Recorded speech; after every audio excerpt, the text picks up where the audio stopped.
ASHA Lawrence supreme കോടതിയെ സമീപിച്ചു. പിതാവ് എം ലോറൻസിന്റെ മൃതദേഹം വിട്ടുകിട്ടണമെന്നാവശ്യപ്പെട്ടാണ് സുപ്രീം കോടതിയെ സമീപിച്ചത്. കൂടുതൽ വിവരങ്ങളുമായി ലീഗൽ കറസ്പോണ്ടന്റ് ഷബ്ന സിയാദ് ഉണ്ട്. ഷബ്ന, ഇപ്പോൾ സുപ്രീം കോടതിയിലേക്ക് ഈ കേസ് എത്തുകയാണ്. എന്താണ് വിശദാംശങ്ങൾ? ഗൗതം, ഹൈക്കോടതി വിധിക്കെതിരെയാണ് ആശാ ലോറൻസ് സുപ്രീം കോടതിയെ സമീപിച്ചിട്ടുള്ളത്. പിതാവിൻ്റെ മൃതദേഹം മതപരമായ ചടങ്ങുകളിലൂടെ സംസ്കരിക്കണം എന്നാവശ്യപ്പെട്ടാണ് ഹൈക്കോടതിയെ സമീപിച്ചിരുന്നത്. ഹൈക്കോടതി സിംഗിൾ ബെഞ്ചിൽ ഹർജി നൽകിയെങ്കിലും മെഡിക്കൽ പഠനത്തിന് വിട്ടു നൽകാൻ ഹൈക്കോടതി നിർദ്ദേശിച്ചിരുന്നു. അതിനുശേഷം ഡിവിഷൻ ബെഞ്ചിനെ സമീപിച്ചു. ഡിവിഷൻ ബെഞ്ചും ഇതേ തീരുമാനം തന്നെ എടുക്കുകയും ആശാ ലോറൻസിൻ്റെ ഹർജി തള്ളുകയും ചെയ്തു.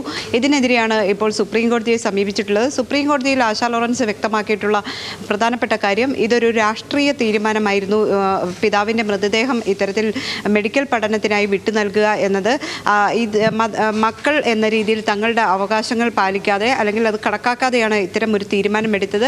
മെഡിക്കൽ ബോർഡ് കൂടി തീരുമാനമെടുക്കാൻ ഹൈക്കോടതി നിർദ്ദേശം നൽകിയിരുന്നു. മെഡിക്കൽ ബോർഡ് തങ്ങളുടെ വാദങ്ങൾ ശരിയായ രീതിയിൽ കണക്കാക്കിയില്ല.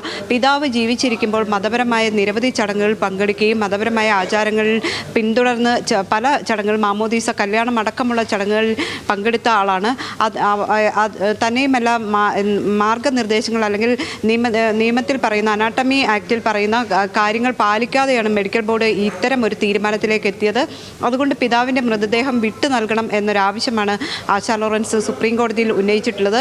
CPM-നെ എതിർകക്ഷിയാക്കിയാണ് ഇപ്പോൾ ഈ ഹർജി നൽകിയിട്ടുള്ളത്. രാഷ്ട്രീയ തീരുമാനത്തിൻ്റെ ഫലമായിട്ടാണ് ഇത്തരം ഒരു തീരുമാനത്തിലേക്ക് മെഡിക്കൽ കോളേജ് എത്തിയത് എന്നാണ് ആശാ ലോറൻസിൻ്റെ ഹർജിയിൽ പറയുന്നത്. ഹർജി അടുത്ത വ്യാഴാഴ്ച പരിഗണിക്കാനാണ് സാധ്യത.